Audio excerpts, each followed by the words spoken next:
Hey guys, Chase with Sherpa Equipment Company. Today we're going to be putting this Quandary on the GX470.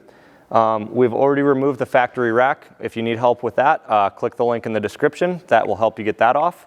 Otherwise, we're going to go ahead and jump into this install. Right off the bat, we're going to go ahead and see what we have in your package that you're going to be receiving from us. We've already laid it out here on the table. We're going to have our crossbars for our rack, our wind fairing hardware, our main rack assembly hardware, our 6 mounting feet, and our rubber mounting spacers, along with your side plates. First things first, I'm going to remove the metal sleeves inside the rubber. This will make getting the rubber up onto the truck a little bit easier. Let's do that. Just find a little object, push out all the sleeves, and then we're going to go and put the rubber up on top of the truck. Now that I have all of the sleeves removed from the rubber, I'm going to take both the rubber and the sleeves up to the top of the truck and we'll get this installed. So right off the bat, we have 6 pieces of rubber. These are not side specific and they are not mount specific, so these can go anywhere. However, there is a thin side and a thicker side to the rubber. We're going to want to make sure that the thin side of the rubber is facing the inside of the vehicle. That'll be the same on both sides. So first things first, I'm going to grab my metal sleeves and I'm going to put them over the existing white sleeves that are coming out of the roof. This will ensure a correct fitment on your truck and make sure that no water gets into your roof. So sometimes on older trucks, these sleeves start to kind of fall down into the roof, which makes getting this metal sleeve over it a little bit harder. One trick you can do to get it back is take one of your mounting bolts that comes with your rack, and you can kind of move it around and hold it up while you hold up the other side while you insert the metal sleeve over the white sleeve. Now that we got both of our metal sleeves over the white sleeves coming out of the roof, take our rubber, thin side in, and slide that over our metal sleeves. And you want to make sure that's making full contact with your roof. That way you will have no water intrusion. Now if you do for some reason get a rubber that will not seat all the way to the roof, no need to panic. Just get it down as tight as you can to start, and then after installation, when you have your mounting bolts going through your mounting foot, it will do the rest of it and it'll suck it down to the roof to make sure you have a good watertight seal. Now I'm going to do this on the remaining mounting positions. Alright, now that our rubber spacers are up on the truck, we can separate 3 of our crossbars. These are going to be our crossbars designated to our mounting feet, and lay those out on the table in front of you. With these, we're going to start going into our hardware pile. We're going to grab our T-nuts, our mounts,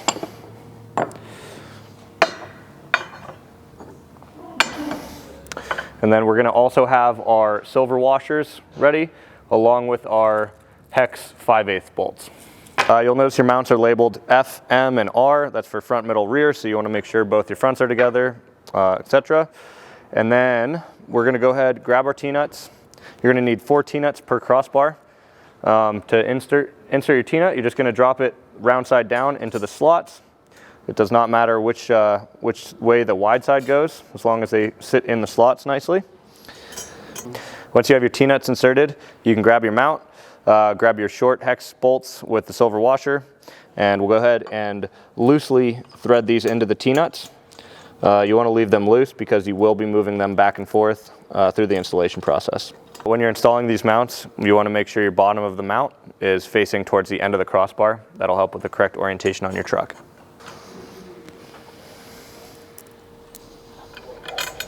Alright, now that we've got all the mounts loosely assembled onto the crossbars, we're going to go ahead and take one of these up at a time and get them started into the roof.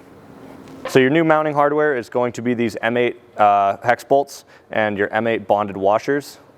We highly suggest pre-installing these.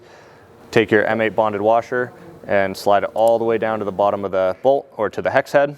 You might notice as you go through the installation process, you start having a couple extra washers or bolts. That's no reason to panic. We just do that on purpose.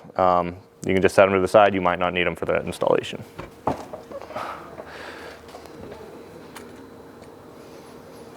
One thing you'll notice is all of our mounts have a notch on one of the corners of the bottom face of the mounting foot. That notch is always going to face the front of the vehicle, so that'll help you figure out which side that mount is supposed to go on. If your mount doesn't have a notch on either corner, that means it does not matter which side it goes on. You'll see that a lot on our middle mounts.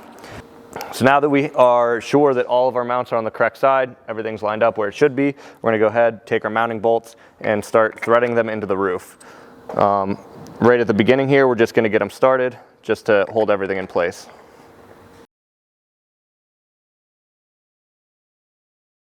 So now I'm putting my last mounting bolts into the roof. Up until this point, I've just done everything finger tight. Once I get everything set up where it should be, I'll go back around and we can tighten the bolts down. Now that everything's finger tight, we can go back through, and now we're going to tighten everything down. We highly suggest not using an impact for this step. You really do not want to over tighten these. So we'll just go around, work our way around the vehicle. One step that you can do to make it a little easier is slide your crossbar out of the way. This will expose your bolts, and then you can get a ratchet with an extension on. This socket size for these is a 13. And as we tighten, we're going to want to do the same thing we did when removing the factory rack, which is kind of work your way back and forth between the bolts. That way you don't spin any of the plates in the roof.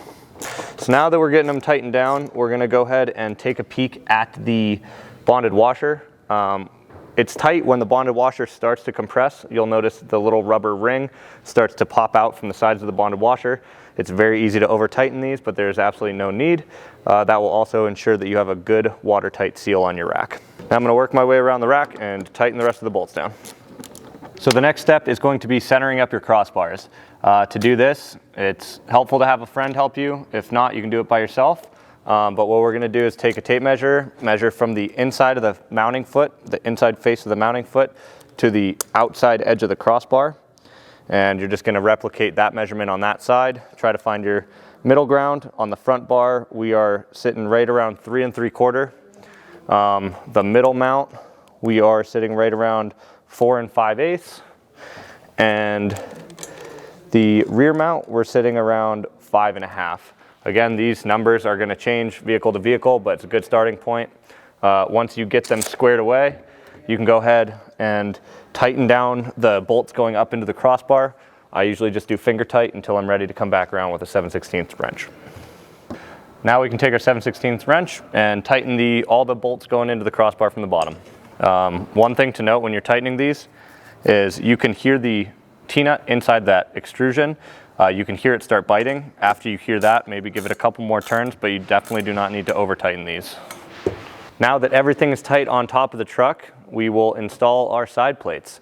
To do this, we're going to need our socket buttons. They're 1/4-20 socket buttons with our 1/4-inch black washers. I like to just start with 2. If you're doing this alone, you have to be careful not to damage your paint. If you have somebody to help you, that's great.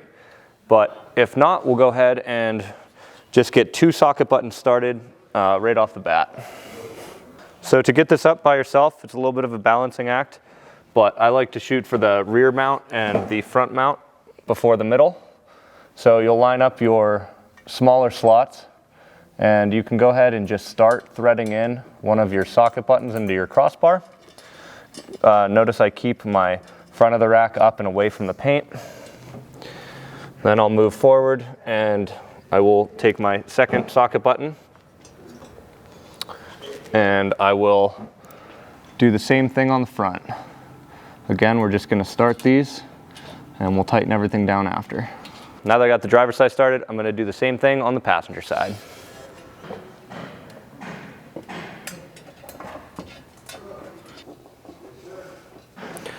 Okay, now that we've got both of the side plates started, we'll go ahead and get some more socket buttons into the crossbars. We're not going to worry too much about where the rack sits yet, but you definitely want to leave it loose enough to be able to slide back and forth. Before adding more crossbars, I'm just going to finish up the crossbars that we already have exposed up here on the mounting feet and get all of the socket buttons started into these holes. All right, the next step, now that the side plate's mounted to our crossbars, is to find the fitment of the rack on top of the truck. This will help make sure that your rack is not noisy, there's no rattling, no vibration. We don't want that. So this step is important. You're going to want to find where your body line meets the bottom of the rack, the shape of the bottom of the rack the best. That's pretty much where it's designed to sit. So you can go ahead, slide your side plate back and forth until you are happy with where it's sitting. Once you are and you think that's the best lineup, you go ahead and tighten your socket buttons down, and then we'll be putting the rest of the crossbars in. Another note is when you are lining up your side plate along the top of your vehicle, you want to make sure you replicate that on the other side. They should be in the exact same position. Now that our rack is positioned in the right spot on our truck, we're going to go ahead and put the remaining crossbars up into it. This is really dependent on how you want to set up your truck, how you plan on using the rack. You can really space these any way you'd like, but we're going to take the remaining crossbars -1. We're going to leave our final crossbar for our fairing. That'll be installed last. And we will take our remaining socket button bolts and our remaining 1/4 inch washers and put these up. So like we were saying, spacing on these is kind of up to you. However, on this rack, we highly suggest putting a crossbar at the front in this front slot. This will just help with the long front end that doesn't have a whole lot of support. This will just add rigidity to the rack. I know some people don't like them over their sunroof, but you can kind of work with this movement area and find a spot that works for you. I personally also like to leave all of our socket button bolts on our crossbars loose until the very end. That way you can get them all up here, get your spacing correct, and then you can tighten everything down. Now I'm going to take the remaining 4 crossbars and put them up on the rack. Now that we're satisfied with our spacing of our crossbars, I'm going to work my way up and tighten all of our crossbars down. This will also automatically kind of square up your crossbar on the other side and just work in a circle around the rack, get everything tight. So now we're on our final step, and that will be installing the fairing. So we should have 4 socket buttons left. We should have our fairing along with our fairing hardware. And a quick and easy way to install this fairing that I like to do is line up the crossbar with the fairing, the edge of the fairing. Get it as square as you can. Take your T-nuts, again, we're just going to drop them in the tracks, but kind of use an imaginary line between your holes and the crossbar, and drop your T-nuts in as close as you can to that line. Okay, now that we got our T-nuts in, I'm going to go ahead, take my fairing, set it up on the crossbar, again, centering the fairing on the crossbar, and kind of moving around to find those T-nuts down below. I'll take our shorter socket buttons, and on this one I'm going to start in the middle. If you can see down in there, I have found the T-nuts, and I'm just going to get these started. Again, these I'm just going to get them started on the threads, leave them loose, because chances are we'll probably have to slide our fairing around a little bit. Coming down to this end, found our T-nuts, get these started. And then our final 2, we will do the same thing with. All right, now that our T-nuts are all started, you can go ahead, slide your fairing to the end of the crossbar, and it should be flush with the end of the fairing, and that should be the same on both sides. Once you have both ends flush, take your Allen key and work on one side and tighten them all down. Again, no need to over tighten. As soon as you start hearing that T-nut bite, just give it a little bit more and you'll be good. Now that our fairing is assembled on the crossbar, this is a step that we definitely recommend having somebody help you. We're gonna have another buddy come in and we'll get this up on the rack. Yep. So when installing this fairing, you're just gonna treat it the same way you would a crossbar to get it started. Don't worry too much about the placement of it. Just get your bolts started into the threads. And then once you have your bolts started into the threads, we like to line the bottom of the edge trim up with the bottom of the side plate. It should kind of create a flush surface. Position your fairing. You want to look for somewhere between an 1/8 inch and a 1/4 inch gap off of your roof. It is important to not have the fairing sitting on your roof. This will definitely cause vibration and wind noise issues. Once you're happy with the height, go ahead and tighten down your socket buttons. All right, so the install is complete. We highly recommend, once you're done, to go back through, check all your hardware, make sure everything is tight. We also suggest, after driving the truck for a while, going back through one more time, make sure all the hardware is still tight. If it is, should be good to go. If you have any kind of noise issues, vibration, start by maybe adjusting the fairing. If you still have any issues, feel free to call us, shoot us an email, we're happy to help. But other than that, the rack looks great and this guy is all set. Thank you for watching.